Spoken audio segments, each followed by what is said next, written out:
Carrément Fleurs est un concept de vente de fleurs qui a la particularité d'allier à la fois la vente de fleurs en libre service et la vente de fleurs de façon plus artisanale à l'intérieur de nos magasins. C'est ce qui fait notre principale différence avec les concurrents.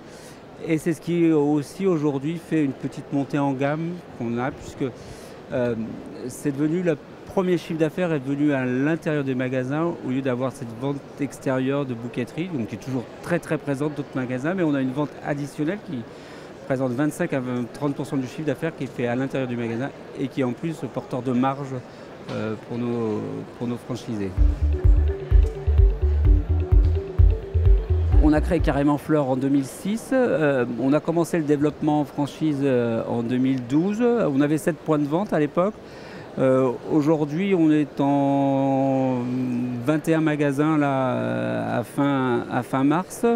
On a 4 ouvertures qui sont programmées pour la fin de l'année, qui sont déjà signées, actées. On ouvre au mois d'avril, d'ailleurs le mois prochain, deux points de vente, un à côté de Montpellier, un à côté de Lyon, et puis à la rentrée sur Anglet et Clermont-Ferrand. Et notre volonté de développement là, sur la fin de l'année, c'est d'arriver aux 30 points de vente. 2015, donc 30 magasins, ça c'était important d'arriver à ça parce que c'est aussi là où les réseaux commencent à augmenter leur notoriété et avoir plus de facilité de recrutement, ce qu'on commence déjà à ressentir. Et on a une volonté à 2 ans de passer à 50 points de vente. 50 points de vente, c'est le premier chiffre qui nous ferait être un acteur vraiment important sur le marché national. Et puis après, comme tous, hein, si on rêve un peu, on voudrait bien aller taquiner nos plus gros concurrents et arriver à une centaine de magasins d'ici 5 ans. Mais bon, déjà, premier objectif à 2 ans de passer à 50 points de vente.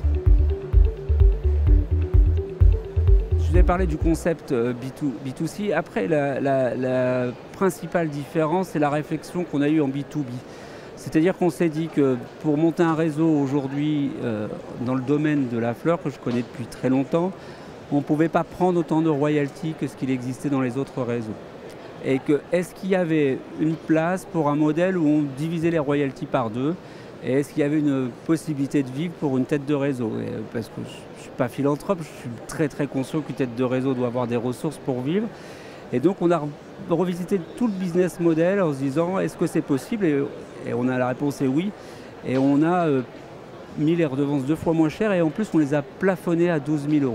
Et c'est ce qui fait une des très grosses différences qu'il y a par rapport à la concurrence aujourd'hui dans les réseaux. Et c'était une vraie volonté d'avoir une relation gagnant-gagnant et d'être sûr d'avoir un développement périn. C'est une petite anecdote, mais j'en suis particulièrement fier puisqu'on est les premiers qui avons fait aujourd'hui un papier minéral. C'est le papier le moins polluant qu'il y a sur le marché pour emballer des fleurs. Il est fait à 90% de calcaire, de coquillage.